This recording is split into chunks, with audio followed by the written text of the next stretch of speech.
ನಮಸ್ಕಾರ ವೀಕ್ಷಕರೇ, ನೀವು ನೋಡ್ತಾ ಇದ್ದೀರಾ ಗ್ಯಾರಂಟಿ ನ್ಯೂಸ್. ನಾನು ರಾಮ್ ಬಡ್ಗೇರ್. ಎಸ್.ಎಂ. ಕೃಷ್ಣ ನಮ್ಮ ರಾಜ್ಯದ ಮಾಜಿ ಮುಖ್ಯಮಂತ್ರಿಗಳು. ಎಸ್.ಎಂ. ಕೃಷ್ಣ ಅವರು ನಮ್ಮನ್ನ ಬಿಟ್ಟು ಅಗಲಿದ್ದಾರೆ.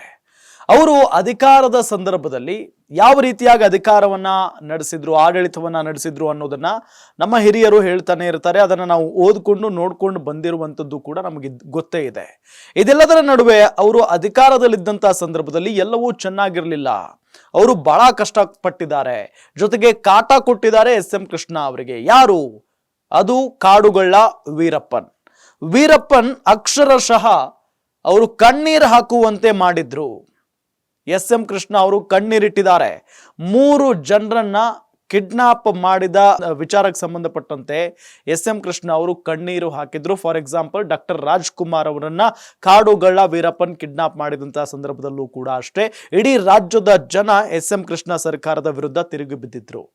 ಹಾಗಾದ್ರೆ ಅಧಿಕಾರಾವಧಿಯಲ್ಲಿ ಮುಖ್ಯಮಂತ್ರಿ ಆಗಿದ್ದಂತಹ ಸಂದರ್ಭದಲ್ಲಿ ಎಸ್.ಎಂ. ಕೃಷ್ಣ ಅವರು ಎದುರಿಸಿರುವಂತಹ ಸವಾಲುಗಳು ಏನೇನು ನೋಡ್ತಾ ಹೋಗೋಣ. ಎಸ್.ಎಂ. ಕೃಷ್ಣ ಅವಧಿಯಲ್ಲಿನ 3 ಕಿಡ್ನಾಪ್ ಮತ್ತು Veerappan story.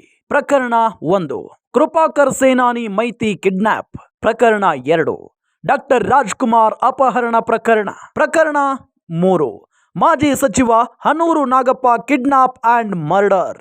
SM. Krishna CM ಆಗಿದ್ದುದು ಒಟ್ಟಾರೆ 4.5 ವರ್ಷ. ಎಸ್.ಎಂ. ಕೃಷ್ಣ ರಾಜ್ಯ ಕಂಡ 16ನೇ ಮುಖ್ಯಮಂತ್ರಿ. ವಿದೇಶದಲ್ಲಿ ಪದವಿ ಪಡೆದು ಸಿಎಂ ಆದ ಮೊದಲಿಗರು ಹೌದು. ಕೃಷ್ಣ ಅವರನ್ನ ಬಿಟ್ಟರೆ ವಿದೇಶದಲ್ಲಿ ವ್ಯಾಸಂಗ ಮಾಡಿ ಸಿಎಂ ಆದ ಇನ್ನೊಬ್ಬ ಲೀಡರ್ ಇಲ್ಲ. ಇವತ್ತು ಬೆಂಗಳೂರಿಗೆ ಐಟಿ ಸಿಟಿ, ಸಿಲಿಕಾನ್ ಸಿಟಿ ಅಂತೆಲ್ಲ ಏನ್ ಕರೀತಾರೆ, ಆ ಹೆಸರು ಬರೋದಕ್ಕೆ ಕಾರಣೀಕರ್ತರಾಗಿರೋ ಲೀಡರ್ ಇದೇ ಎಸ್.ಎಂ. ಕೃಷ್ಣ. ಇಂತಹ ಎಸ್.ಎಂ. ಕೃಷ್ಣ ಅವರನ್ನ ಅಧಿಕಾರಾವಧಿಯ ಉದ್ದಕ್ಕೂ ಕಾಡಿದ್ದು 2 ವಿಲನ್ನುಗಳು.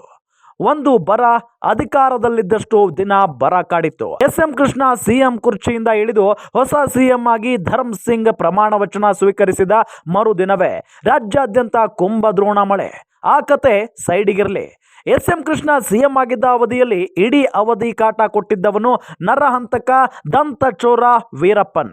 ಕೃಷ್ಣ ಅವರು ಸಿಎಂ ಆಗಿದ್ದ ಅವಧಿಯಲ್ಲೇ ವೀರಪ್ಪನ್ ಕಿಡ್ನಾಪರ್ ಆಗಿ ಬದಲಾಗಿದ್ದ.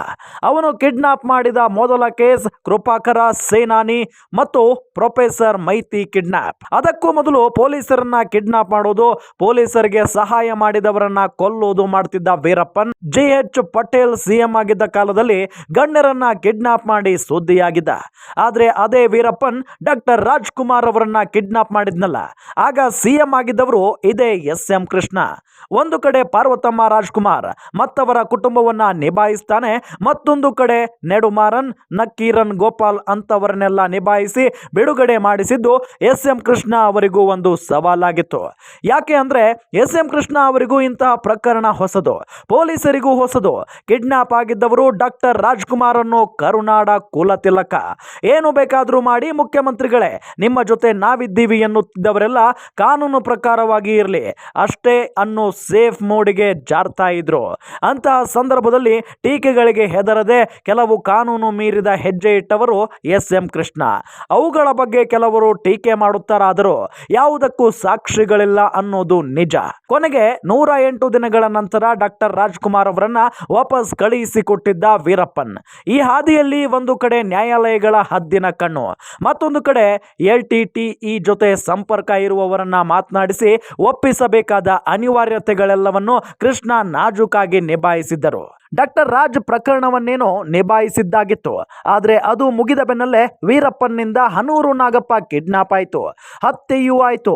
JDU ಮುಖಂಡರಾಗಿದ್ದ, ಅದಕ್ಕೂ ಮೊದಲು ಜನತಾದಳ ಸರ್ಕಾರದಲ್ಲಿ JH ಪಟೇಲ್ ಸರ್ಕಾರದಲ್ಲಿ ಸಚಿವರು ಆಗಿದ್ದ ಹನೂರು ನಾಗಪ್ಪ ಅವರನ್ನ ಕಿಡ್ನಾಪ್ ಮಾಡಿ ಕೊಂದೇ ಬಿಟ್ಟ ವೀರಪ್ಪನ್. ವೀರಪ್ಪನ್ ಸತ್ತಿದ್ದು ಎಸ್.ಎಂ. ಕೃಷ್ಣ ಸಿಎಂ ಹುದ್ದೆ ಬಿಟ್ಟು ಕೆಳಗಿಳಿದ 5 ತಿಂಗಳ ನಂತರ. ಒಟ್ಟಿನಲ್ಲಿ ಸಿಎಂ ಆಗಿದ್ದ ಅವಧಿಯುದ್ದಕ್ಕೂ ವೀರಪ್ಪನ್ ಎಸ್.ಎಂ. ಕೃಷ್ಣ ನೆಮ್ಮದಿಗೆ ಖಳನಾಯಕನಂತೆ ಕಾಡಿದ್ದ. ನೋಡಿದ್ರಲ್ಲ ವೀಕ್ಷಕರೇ, ಎಸ್.ಎಂ. ಕೃಷ್ಣ ಅವರ ಅಧಿಕಾರದ ಅವಧಿ ಅಥವಾ ಆಡಳಿತದಲ್ಲಿದ್ದಂತಹ ಸಂದರ್ಭದಲ್ಲಿ ಅದು ಹೂವಿನ ಹಾಸಿಗೆ ಆಗಿರಲಿಲ್ಲ, ಹೂವಿನ ದಾರಿ ಆಗಿರಲಿಲ್ಲ.